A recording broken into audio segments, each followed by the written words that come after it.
Ladies and gentlemen, your man out of Japan, Jay Contra here, and I wanted to talk about what I think is the real reason why we will never see an N64 Mini. I've heard I've heard some pretty good arguments as to why it wouldn't really be a viable product. The big one being that just the manufacturing process alone would be crazy because not only would you need to create the N64 mini console itself, but if you wanted to get the maximum utility out of it, Nintendo would then need to be pumping out N64 controllers. And I cannot tell you how, if they went with the original design, how bad it would be. Because the original design is the controller stick. Like if you've been collecting the N64, if you've been playing the N64, you know that that stick is so bad. It would either require a complete redesign to where it's using better materials, thus increasing the price of production, or they use the old crappy one and everyone remembers how bad it is. And the thing is that the N64 controller was so bad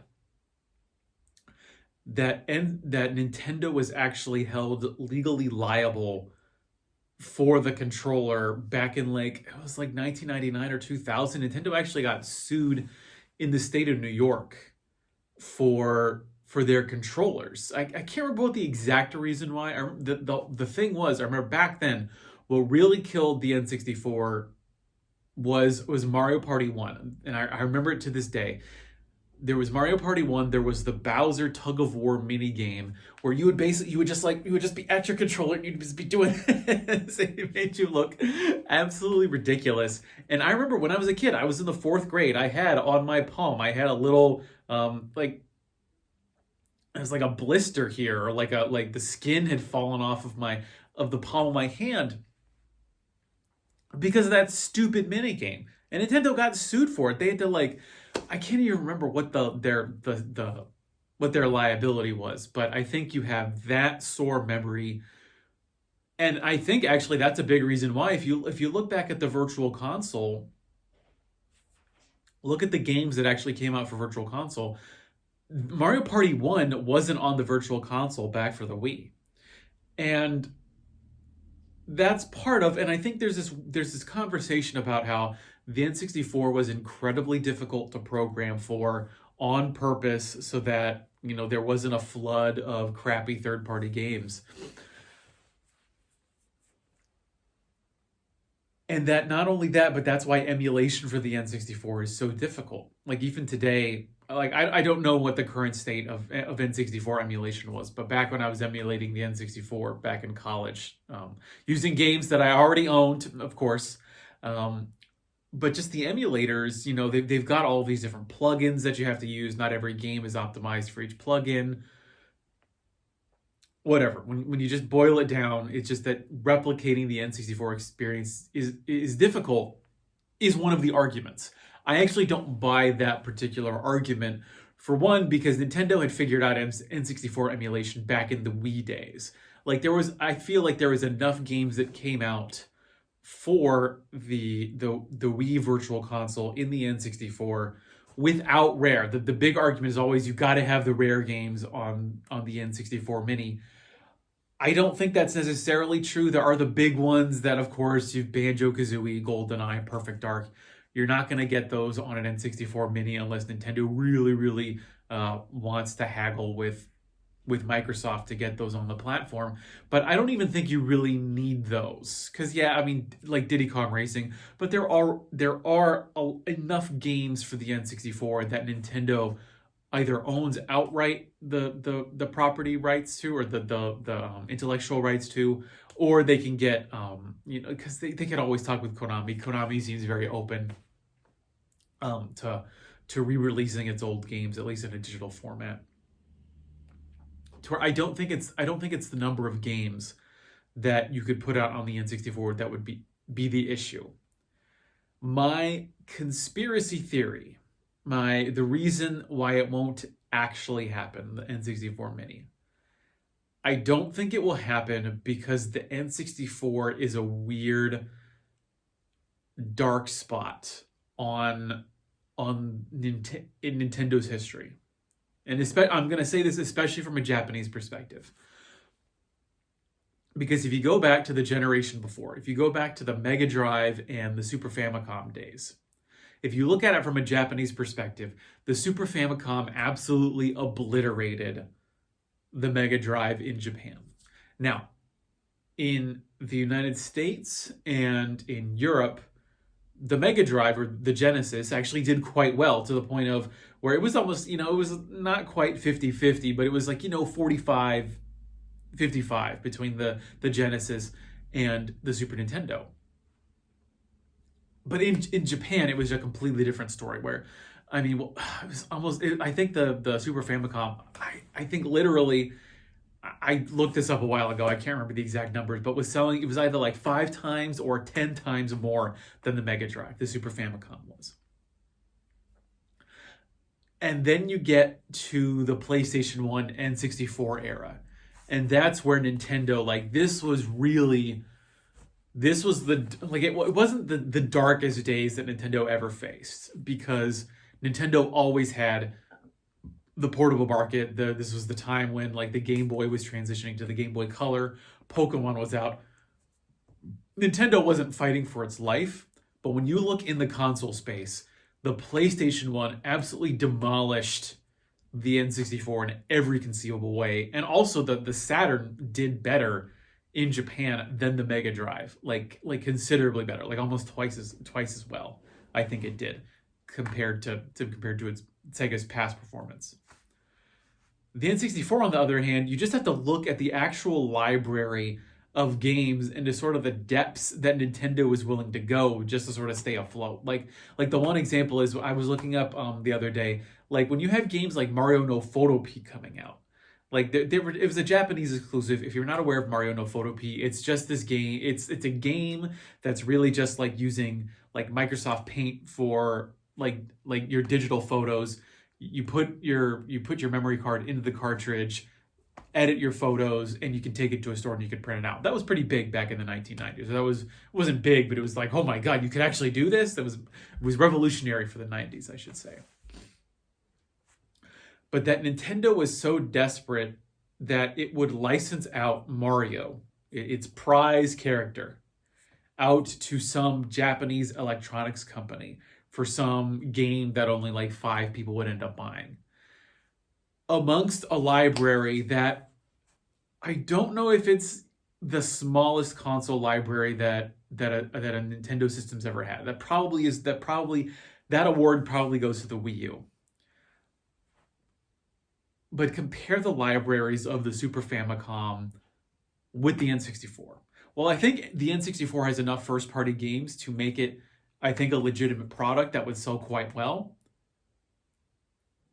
I think the stain is so deep, the pain in Nintendo is so severe that they won't do it, because the Nintendo 64 only had in Japan it had maximum 400 games, versus the Super Famicom's 1,000 plus games.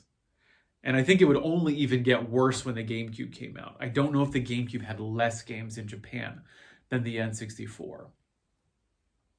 But I think that period of 96 until the Wii came out in 05, 06?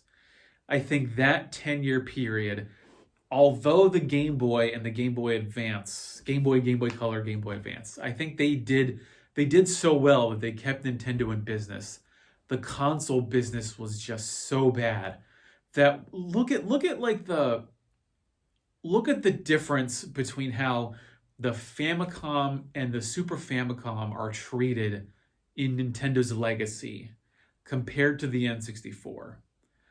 Not just now, because we obviously had the Nintendo Mini, or the NES Classic, and the SNES Classic. But even in the past, in the early 2000s for the Game Boy Advance, you had Famicom games being re-released in cartridge format for the Game Boy Advance. Some games that didn't even come out in cartridges were being re-released for the Game Boy Advance. Metroid in Japan was never released on a cartridge until the Game Boy Advance version. Zelda 2 was not released in cartridge format for the Famicom. It was released in cartridge format for the Game Boy Advance when they were doing the Famicom series of re-releases. When you compare the numbers of games that were re-released for the Virtual Console for the Wii, when you see things like the Famicom Remix come out for the Wii and the Wii U, when you see Nintendo, when they do Mario, when they do look backs to Mario, it's always the pixelated 2D version of Mario. It's almost like when you look at Mario, it's almost like Mario Sunshine. And Mario Sunshine never existed because I think the GameCube is very much in that same place as the N64 in terms of Nintendo's historical memory. But also look at like Mario 64. And Mario 64, which is like the most revolutionary 3D game that's like there's very much 3D games before Mario 64 and 3D games after Mario 64. What did Mario 64 get? It got like a re-release on the DS. And that's it. Like hardly any retrospectives. Like Ocarina of Time and Majora's Mask did get 3DS ports. But think about that. They were only ever remade for the portable systems. They were never remade. Twilight Princess and Wind Waker got remakes for the Wii U. That's true. But we've seen no real... although Mario games don't really get 3D remakes anyways, now that I think about it. But just Mario 64, for as big as Mario 64 was, it almost to me seems like Nintendo just sort of like... I don't even know if it's that they want to forget about it. They just don't want you to remember how bad things were at the time. And so when Nintendo will do its nostalgia, or when Nintendo is trying to market its nostalgia, they'll bring up like Pokemon Gen 2. They'll even bring back like Omega Ruby and Alpha Sapphire during the Game Boy Advance age, which was the GameCube was probably, until the DS came out, that era was probably Nintendo's lowest. And it's so hard because the 3DS was when smartphones were absolutely obliterating Nintendo's hold on the portable gaming market. But I don't know if anybody, especially when you have to figure a lot of these decisions have to get passed through upper management. And also when the N64 nostalgia is particularly strong in North America and Europe, the Nintendo of America and Nintendo of Europe aren't making decisions. They're just publishing arms. Nintendo of Japan is making the business decisions. And when you have Japanese executives who were very much alive and who were very much in tune with what was going on at Nintendo back in the late 90s and early 2000s, back in the age of the N64, they're probably like, we do not want to not only personally do we not want to remember that era when sales were collapsing in the console market, but we also don't want to remind people about the space that Nintendo was in then, except for some of the biggest titles. I haven't really, that, and I think that is my conspiracy theory about, aside from concerns about the product and having to make all these controllers, I think the real reason why Nintendo will not make either a GameCube Mini or especially the N64 Mini. I think they just don't want you to remember the place that Nintendo was at back in that era, particularly from the Japanese perspective, where the N64 just did not do as well in Japan as it did in America. So maybe that's the reason, maybe not, who knows. Maybe in 5 days Nintendo will announce something, especially considering how just in the crazy world that we live in right now, who knows if the Switch is actually going to have any huge games come out for within the next 6 months. Maybe the N64 Mini will be another Hail Mary. And that's actually maybe even the real reason why Nintendo's not going to do an N64 Mini is not only do you have that historical pain, but think about where Nintendo was when it came out with the NES Classic. Nintendo was really hurting then. If you want to talk about a really bad era, for Nintendo, it is as the Wii U was transitioning to the Switch. Like the year that the NES Classic came out, that holiday period, what was that, like 2016, 2017? I can't remember the exact year, but it was that year was the Wii U was dead. There was no big game coming out for it that holiday quarter.